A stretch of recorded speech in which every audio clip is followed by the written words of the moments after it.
Hey everyone, and welcome to this video. I hope you're all doing very well, and today we will be going over the books I've been reading so far in March.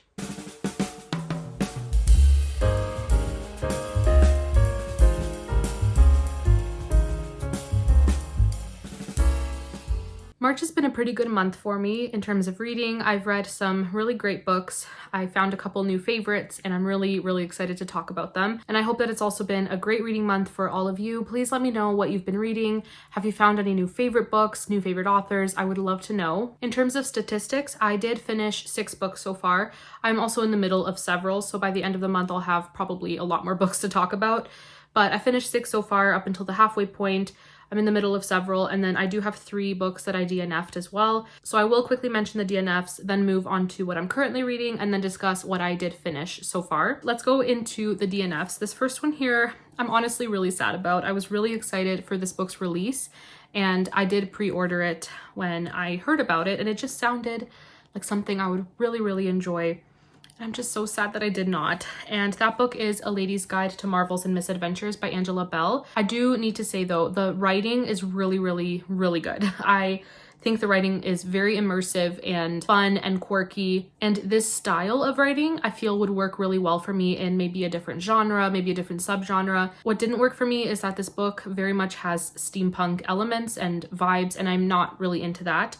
So even though it is set in the Victorian era, and I will quickly mention what it's about. It's about this girl named Clara, and the man that she was supposed to marry, he ends up breaking off their engagement, spreading rumors that there is hereditary insanity in her family, and basically trying to besmirch her family's name. It is set in Victorian era England. You can imagine how the gossip would be during that time, especially around hereditary insanity. So we have Clara dealing with all of that, and then we have Theodore, who ends up working as an apprentice to Clara's grandfather. He is a clockmaker, but a lot of what he does, again, it feels very steampunk. Like, it doesn't feel very realistic for this time period. Clara's grandfather ends up disappearing on this flying machine, and Clara and Theodore end up kind of going around the different places that he goes to try to find him, bring him home back to England. So it's very much an around the world in 80 days type of story, but of course steampunk. And what didn't work for me besides the steampunk was also the relationship between Clara and Theodore. It was very much enemies to lovers, but in an annoying way for me. Not my favorite. They really had no reason to hate each other so much. And yes, Clara had her reasons for distrust and all of that, but just the way she was treating him was really frustrating. If I can't get on board with a character's personality and attitude, it's really hard for me to want to continue reading the story, and I just did not like Clara. But again, there is great writing, witty humor. Clara's mother is a very funny character, so I think many people would enjoy this type of story, but it just didn't work for me. It was a buddy read with my friend Amanda. She did finish it and enjoyed it a lot more than I did, but unfortunately just not for me. I also DNF'd Amari and the Night Brothers by B.B. Alston, and this one I have heard compared to both Percy Jackson and Harry Potter. I don't know the Harry Potter comparison. I don't know how comparable they are just because I haven't read the Harry Potter books, but I have read the first Percy Jackson book and I can see similarities. And I didn't really enjoy Percy Jackson. It's not my thing, and I found myself quite bored with this one as well. I think I got to page 74, so I finished chapter 8, read about that much, and I just decided to put it down. I was not invested. I just couldn't get into it. I didn't find it all that gripping. And in this one, we have a girl named Amari who her brother has disappeared, and she goes on this journey to try to find him and ends up encountering people that work for this Bureau of Supernatural Affairs. It is set in our world, modern day, but you have these monstrous creatures and just these different type of magical creatures that are kind of living within our world, but in normal human disguises. It's not my thing, not my type of fantasy, and not my type of middle grade, so yeah, I was a little bored and decided to DNF. And then I also DNF'd a book that I had gotten from the library. I already returned it, so I don't have the physical copy, but that is The Warm Hands of Ghosts by Catherine Arden. And for this one, I DNF'd it about 5 chapters in. I did like a try a chapter type of thing with it, and I decided to just not continue. I was not gripped at all. The writing felt very bland to me, and just the character was very one-dimensional, not interesting at all. I'm normally very patient with authors taking time to develop their characters and the plot and everything, like the plot pacing. If it starts off a little slow, I'm generally patient, and I'm okay to just wait and see how things continue, but I was just not gripped at all from the first 5 chapters that I read. And I honestly think I'm moving more and more away from this type of story. It is a paranormal, historical fiction type of story. And I have very mixed feelings about Catherine Arden's work in general, just coming from a religious lens and everything. So it's just not for me. No hate to the book at all. And I think that it will definitely suit a lot of readers' tastes, but it's just not for me. Okay, so moving on to the books that I'm currently in the middle of. Like I said, there are several, so I'm going to try to be very, very brief. The first one here, I hope to finish in the next couple of days. That is The Other Bennett Sister by Janice Hadlow. I had started this at the end of February, and I've just been taking my time with it. It's quite a slow-moving book, so I just didn't feel the need to rush it, and I have very much enjoyed my time reading this book. If you don't know what it's about, it is about Mary Bennett, the often pushed aside sister, the sister that just isn't really given any limelight. So it's her story. I don't want to say too much about what happens in the book. I think it's great to go in not knowing where Mary's story will take you, and it's just been such a delight. I do think it is a little too long, personally, it's just my opinion, but a really, really great story, and the writing is so, so great. It doesn't have the same wit and charm, I would say, that Jane Austen's writing does, but very, very close, and I have thoroughly enjoyed my time with it. I'm also halfway through Caddy Woodlawn by Carol Ryrie Brink, and this one is so similar to Little House on the Prairie. Just those vibes, the writing, the family dynamics. It is set during the Civil War in America, in Wisconsin, and I love this type of children's literature. It's so cozy and heartwarming. I love it so much. Then we have The Illustrated Cider with Rosie by Lori Lee. And when I got this from the library and I shared it in the hall, I didn't realize Lori Lee is actually a male author, and it's his memoir about his childhood and his time living in the Cotswolds. Thank you to everyone who corrected me in the comments, but it's about Lori Lee, and like I said, it is a memoir that I am very much enjoying. I was not expecting to enjoy it as much as I am. And I do have to say there's an audiobook available on YouTube, and the narration is superb. There are some nature sounds and music playing in the background, and it is just so, so perfect to listen to while physically reading. And this edition also does have illustrations and paintings, and it's just so wonderful. I actually read the first couple of chapters and then immediately ordered myself a copy because I feel this is a book I'm going to want to come back to over and over again throughout the years. And I got this exact edition, the illustrated edition. I am just so, so much enjoying this book. I am, I think, 40% of the way through, just about. I do dream of living in England, and this book just makes me want to book a one-way ticket to England. But I am very, very much enjoying it. I think I'm in the middle of way too many books. I have 2 more that I'm also reading. We have In the Market for Murder by T.E. Kinsey. It's the second Lady Hardcastle mystery. I read the first one, I think last year or the year before, and I just never continued the series. And I have the next 2 books, and I really, really enjoyed the first one. So I need to continue the series. And I'm only a chapter in, but already hooked. I love Lady Hardcastle and Flo, her maid. Just so much fun and just so cozy. It's perfect for this time of year as well, as spring is just around the corner. And the final book that I am currently reading is The Heir of Redcliffe by Charlotte Mary Young. I've never read anything by this author, but thank you so much to Kate. I'll leave her channel linked below, but she introduced me to Charlotte Mary Young, and I don't think there will be any going back. I'm only a couple of chapters in, but already hooked. The writing is beautiful, the sibling dynamics, the character work. I'm already so, so impressed and so immersed in this book, and I can't wait to continue reading it to see how the story unfolds and talk about it when I do finish it. I'm going to take my time with it, though. I don't want to rush it at all, but I'm so glad to have been introduced to this author, and I just can't wait to keep reading. All right, but moving on to the books that I did finish so far this month, I am really, really happy. Even though a couple of them were not 5 stars, and one of them in particular I really struggled with, there are 4 out of the 6 that I gave 5 stars to, so I'm really, really happy with that. But let's just go ahead and start with my least favorite. And I just want to say before I talk about this book, I know that this book is so, so beloved and considered one of the greatest classics, considered a masterpiece by this author, and I get it, I do, but I really struggled.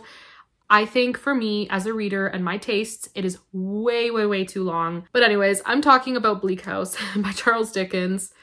I know, it's a wonderful book. I totally understand, I do. It did take me more than 2 months to read it, and I purposefully paced myself very, very slowly so that I wouldn't feel like I'm burning out from the story. And even so, it was just too much. It was way too long, way too many plot elements thrown in that I just felt were not needed for the story to be as impactful as it is. And I'm not normally bothered by long books with a lot of different plot threads. My favorite by him currently is Dombey and Son, and that one was really, really long as well, but I loved it.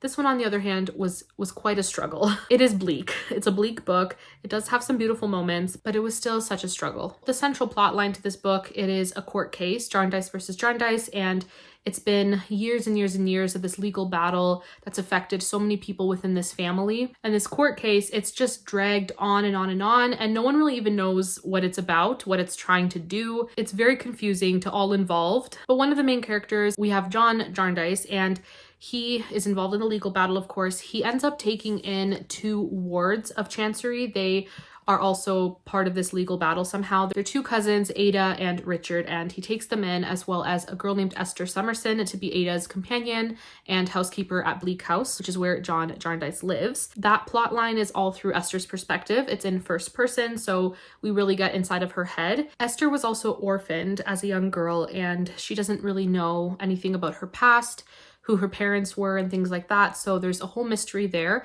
And then we also have the Dedlocks. So we have Sir Lester Dedlock and Lady Dedlock. And Lady Dedlock is also somehow tied to the court case. We also have Mr. Tulkinghorn. He is a lawyer for the Dedlocks, and he is very, very conniving. And besides these central characters, we have a long list of many other characters, some of whom are important to the plot lines of the story, some of whom are not. So this book is really Charles Dickens criticizing the court system, the Court of Chancery, and how corrupt it was. I think what Dickens did with the book is clever. The way that it drags, it's very much how Jarndyce versus Jarndyce has dragged, and it's very bleak. I did mention that Esther's perspective is in first person past tense, so it flips between her first person past tense and a third person present tense, which I did not like the back and forth. It kind of drew me out of the story. So basically everything about the book that did not work for me, it's subjective, it's a me problem, it's nothing against the book, but it was frustrating. I'll be completely honest. I ended up giving it, I think, 2.75 out of 5,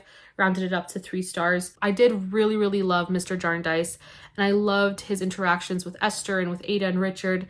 Those 4 were definitely the star of the book for me, and anytime we were reading from Esther's perspective, I was enjoying my time, especially her interactions with some of the characters like Caddy and the really, really creepy Mr. Guppy. I did have a good time with that. And I also did like Lady Dedlock. I thought she was very mysterious, and just the way that Dickens describes her, how her story ties up with Jarndyce and Jarndyce, like it was clever and it was well done. There was just way too much extra that did not need to be there and made the reading experience not that enjoyable. I did want to mention I started the 2005 miniseries, and I'm about 4 or 5 episodes in, and I'm really, really enjoying it. I think it's so much better than the book, in my personal opinion, but just not a favorite. And I think I will forever have a love-hate relationship with Dickens, because I either really, really love his books, or I'm just bored and can't stay invested in the story. So definitely a love-hate relationship with him. I also read Dear Mrs. Bird by A.J. Pierce, and this one was a favorite. Such a great book. I ended up reading the second book as well, Yours Cheerfully. I just recently finished this actually in the last couple of days, and I loved this one. This one not so much, but let's talk about Dear Mrs. Bird first. So like I said, it is a favorite. I gave this one 5 stars, and it was a buddy read with my friend Anne from In Search of Wonder, and we both very, very much enjoyed this book. It's just so great when you're buddy reading a book and you both love it. It's such a great feeling. I went into this book not knowing too much of what it's about, and I think going in knowing very little about what the plot holds is the best way to go about reading this book. What I will say is we have a main character named Emmy, and she applies for a job. She really wants to be a lady war correspondent, so she applies for this job thinking that's exactly what she will be, only the job ends up being not quite what she was hoping for. Emmy ends up working for an advice columnist named Henrietta Bird and answers a bunch of letters giving advice to women. And I just don't want to say anything else. I think part of what makes this book so fun is seeing how she interacts with Mrs. Bird, how the types of letters that are coming in, just experiencing that without really knowing what to expect. What I loved about this book, and it's a theme that keeps popping up over and over again while you're reading it, is that it's really about the ordinary, everyday problems that every single person faces, whether it's relationship issues, work issues, just things like that. All of these ordinary issues within extraordinary times. So of course it's set during World War II, but the focus of this book isn't on the war.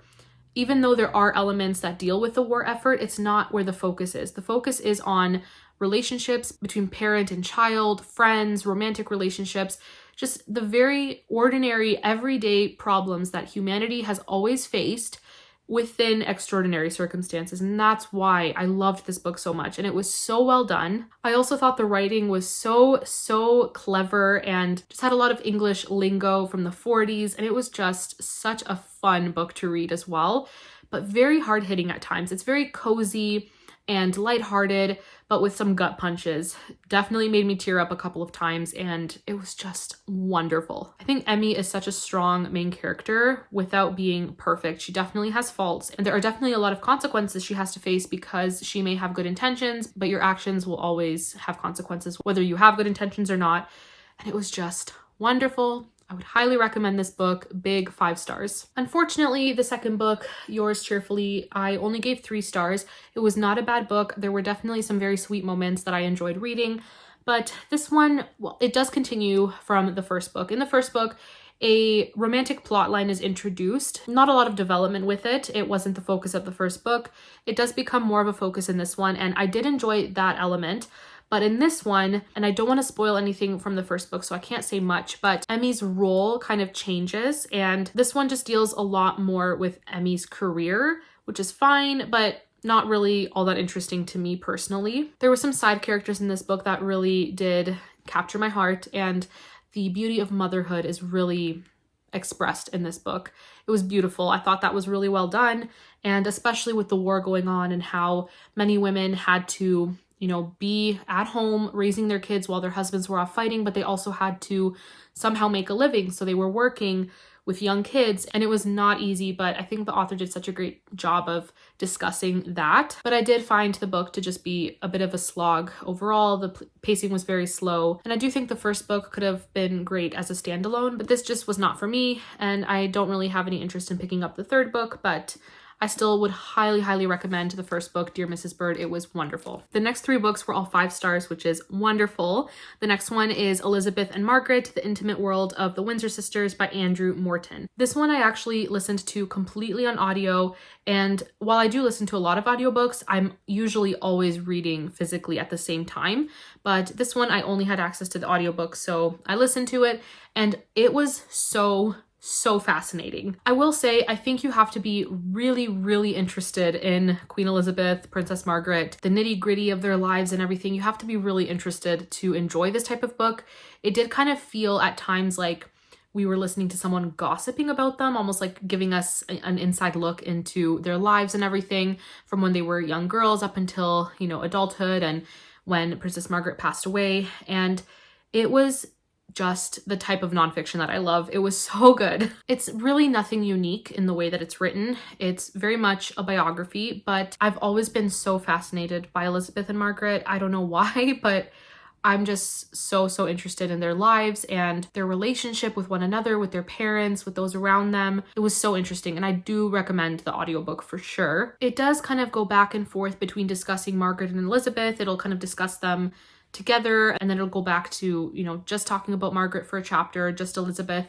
And I feel like there was more on Margaret, but it made sense just the way that the book was laid out. I thought it made a lot of sense, actually. And I also think that the author did a really good job at choosing what to talk about in the book. And I just thought the way it was organized was so well done. It also really made me realize that I don't think I could survive in that type of family and just the lifestyles that they, were kind of forced into.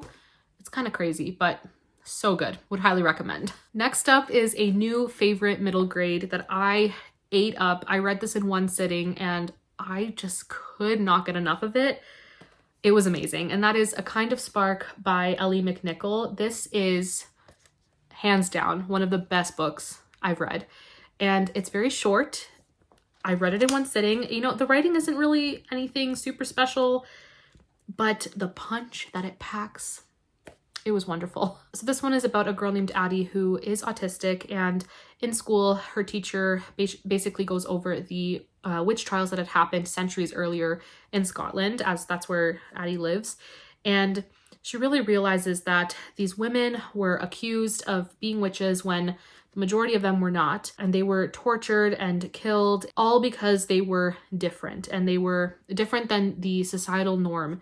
And she very much identifies with that as someone who has autism and does not fit in really. And her teacher was just terrible to her classmates as well. It was just so gut-wrenching, but beautifully, beautifully written. And the themes were so well done and beautifully explored, and everything about this book was just so good. Addie becomes so invested in the history of the witch trials, and she wants to have this memorial set up to honor these women's lives. They were innocently accused, and she wants to give them a voice. Addie also has two sisters. One of them, Katie, she is also autistic, although much older and high functioning, and she helps Addie so much along her journey, and especially with her wanting to have this memorial set up, Katie is there to cheer her along. She has grown so much out of her own experiences because she's autistic, and she helps Addie, you know, with what she's dealing with at school. She has a terrible teacher named Miss Murphy who just does not understand mental health, does not understand what it means to be neurodivergent, and is very much emotionally abusive. It was very difficult to read. I adored the sister relationships in this book.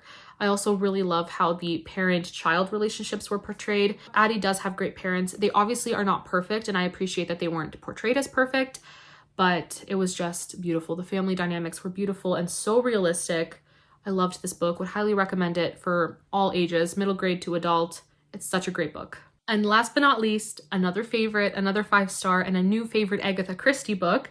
That is The Murder of Roger Ackroyd by the wonderful Agatha Christie. This was the one book that I wanted to read for March Mystery Madness. If I don't get to any other mystery, this was the one that I really wanted to read. I'm so glad I did. It was so good. I actually did kind of keep track of all the characters and kind of try to find as many red herrings as I could as I was reading, and I did not see where it was going. I am of the opinion that you should know next to nothing going into this book. I probably read the summary a while ago, but right before I read it, I just picked it off my shelves and started reading it. I did not read the summary, and I'm so glad that I didn't, especially the summary on the back of this one. I just feel like it gives away, like it doesn't give away any clues as to who done it or anything like that, but it just goes a little too much into the plot. I don't know, just my opinion. I don't think you should know much going in. But our main character and the person who we're reading from, the narrator of the book, his name is Dr. Shepherd, and he befriends Hercule Poirot, of course. Poirot ends up, I believe he's just renting a home within the village that this book is set in, and he gets to know Dr. Shepherd, finds out that Dr. Shepherd, he went to visit his friend for dinner, and then his friend ended up murdered. That was Roger Ackroyd. He ended up found dead in his study. But besides that, I don't want to say anything else. Roger Ackroyd is found murdered, and Hercule Poirot and Dr. Shepherd are trying to figure out what on earth happened, who done it, all of that. There are a lot of clues. There are so many people that seem like they could be the suspect. It was perfection. It was so well done. So good. 5 stars, one of my favorite Agatha Christie's. Highly recommend. All right, friends, so these are the books that I finished so far in March. I like the color scheme here. It's very much a vibe. Plus the audiobook that I listened to. I am really happy with how my reading has been going so far. Please let me know if you have found a new favorite book, how your reading has been going so far this month. I would love to chat in the comments below. But that's it for this video. Thank you all so much for watching, and I will see you all next time. Bye.